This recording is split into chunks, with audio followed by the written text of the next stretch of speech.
사람이 힘들 때 비관적이고 부정적인 생각을 할 수 있습니다. 그런데 이런 생각이 그 사람을 지배한다는 것을 우리는 알아야 합니다. 이런 중심사고가 자신을 지배하는 한 절대로 행복한 삶을 살 수가 없습니다. 예를 들어서 우울한 생각을 하게 되면 그의 인생은 우울하게 되어 있습니다. 상황이 나를 만드는 것이 아니라 내 생각, 내 중심사고가 나를 만들어가는 것입니다. 내 중심사고를 어떻게 가지느냐에 따라서 내 인생의 미래가 달려져 있는 것입니다. 그렇다면 우리는 중심사고를 어떻게 변화시킬 수 있을까요? 먼저 우리는 절망적 생각의 한계를 변화시키는 믿음을 가져야 한다라고 지난 시간에 말씀드렸습니다. 오늘 두 번째로 살펴볼 것은 우리는 능력의 한계를 뛰어넘는 믿음을 가져야 합니다. 오늘 본문에 나오는 이 중풍병자는 예수님의 소문을 듣고 중심사고가 바뀌었습니다. 예수님께 나아가기만 하면 살 수 있다고 하는 희망을 가지게 되었습니다. 그러나 문제가 있습니다. 이 중풍병자가 예수님께 나아가고자 원하지만 혼자서는 도저히 나아갈 수 없는 형편에 놓여져 있는 것입니다. 자신의 능력의 한계에 놓여져 있는 것입니다. 그는 혼자 걸을 수 없는 형편입니다. 자신의 능력의 한계에 부딪히게 됩니다. 누구에게 말할 수 없는 형편에 놓여져 있습니다. 이렇게 되면 스스로 생각할 때 나는 무능한 존재다. 나는 아무것도 할 수 없다. 나는 어쩔 수 없어. 라고 다시 비관적인 생각을 가질 수 있습니다.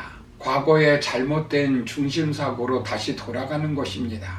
능력의 한계에 부딪힐 때 이때 어떻게 접근하느냐가 아주 중요합니다.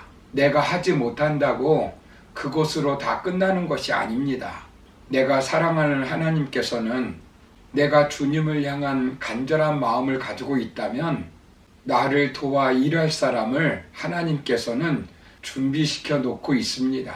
그에게는 그를 들어 예수님께 운반할 수 있는 4명의 믿음의 사람들을 붙여주었습니다.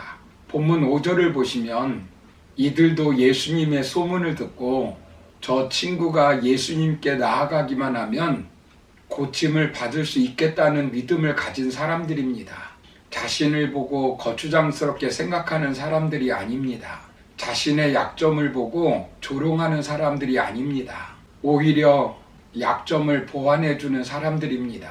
위로해주고 살 수 있는 길을 도와주는 사람들입니다. 무엇보다도 그들에게는 믿음이 있었습니다. 본문 5절을 보시면 예수께서 그들의 믿음을 보시고 중풍병자에게 이르시되 작은 자야 내 죄사함을 받았느니라 하시니라고 말씀합니다. 예수님은 중풍병자의 믿음뿐만 아니라 그들의 믿음도 보셨습니다. 그를 모두 다 짐으로 생각하고 모두가 불쌍하다고 하는 말만 하고 강 건너 불구경하듯이 구경하는 사람들이 아니었습니다. 그를 불쌍히 여기고 어떻게 해서든지 도우려고 하는 믿음의 동력자였습니다. 어떤 희생을 감당하든지 그를 도와 그의 궁극적인 문제를 해결해 주실 예수님을 만나게 하는 친구들은 있는 것입니다. 우리는 홀로가 아닙니다. 동력자들이 있습니다. 다윗에게는 요나단이 있었습니다. 최고의 권력자인 사울이 자신을 죽이려고 하는데 그 누가 막을 수 있겠습니까? 그러나 사울의 아들 요나단이 있었습니다. 죽음의 위기에서 그를 구원할 요나단을 하나님께서는 예비해 놓으신 것입니다. 아무도 인정해 주지 않을 때 바울에게는 자신을 인정해 주는 바나바 같은 사람이 있었습니다. 그리고 자신들의 목숨도 내놓을 수 있는 브리스길라와 아굴라 같은 사람들이 있었습니다.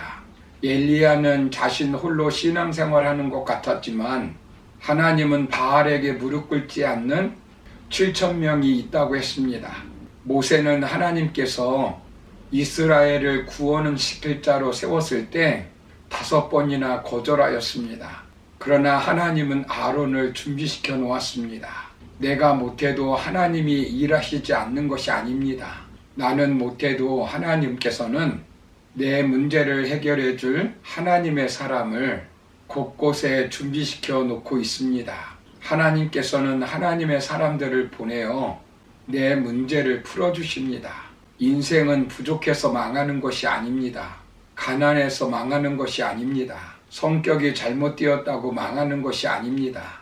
공부를 좀 못하고 신체 결함이 있다고 망하는 것이 아닙니다. 주변에 누가 있느냐가 중요합니다. 어떤 사람을 만나느냐가 중요합니다.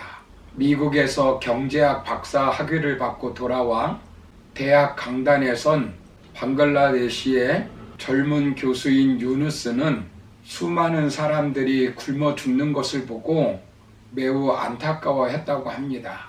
그리고 그는 스스로 질문했다고 합니다. 사람들이 굶어 죽고 있는데 도대체 경제학 이론이 무슨 소용이 있는가? 그 해답을 찾기 위해서 그는 가난한 사람들을 위한 은행가가 되기로 결단했다고 합니다. 가난한 사람들이 모여 살고 있는 작은 동네인 조브라라고 하는 동네에 들어가 주머니 돈 27달러를 대출해 주는 것을 시작으로 해서 그라민 은행을 설립했다고 합니다. 물론 작은 시작이었습니다. 그런데 뜻을 같이 하는 사람들이 모여들기 시작했다고 합니다. 그라민 은행은 현재 방글라데시아 전 지역에 1175개의 지점을 두고 240만 명에게 우리나라 돈 3조 3,600억 원 정도 융자해 주고 있으며 직원 수만 12,000명에 이르는 대형 은행이 되었다고 합니다. 재정 구조도 방글라데시 나라에서 가장 안정적이라고 합니다. 그렇게 할 수 있었던 것은 그를 같이 도울 수 있는 동력자들이 있었기 때문입니다. 사랑하는 성도 여러분, 하나님이 붙여주시는 만남의 축복이 있어야 합니다. 헬렌 켈러가 뜻하지 않게 좋은 선생님을 만나니까 성공적인 인생을 살게 되었습니다. 그는 보지도 못하고 듣지도 못하는 여인이었습니다. 그러나 그를 이해해주고 끝까지 참아주고 기도해주는 선생님이 있었기 때문에 가능했던 것입니다. 우리도 마찬가지로 이해해주고 용서해주고 끝까지 참아주고 기도해주고 인도해주고 품어주는 사람을 만나면 절대로 망하지 않습니다. 브리스길라, 아굴라, 아론과 바나바, 요나단 같은 동력자가 눈에 보이지 않지만 하나님은 준비해 놓고 있습니다. 우리는 내 능력이 없다고 절망하지 말아야 합니다. 나 홀로라고 포기하지 말아야 합니다. 절망할 힘이 있다면 하나님께 같이 일할 동력자를 보내달라고 기도해야 합니다. 그러므로 만남의 축복으로 능력의 한계를 뛰어넘어 하나님께 영광 돌리며 살아가는 저와 여러분의 삶이 되기를 주님의 이름으로 축원합니다. 감사합니다.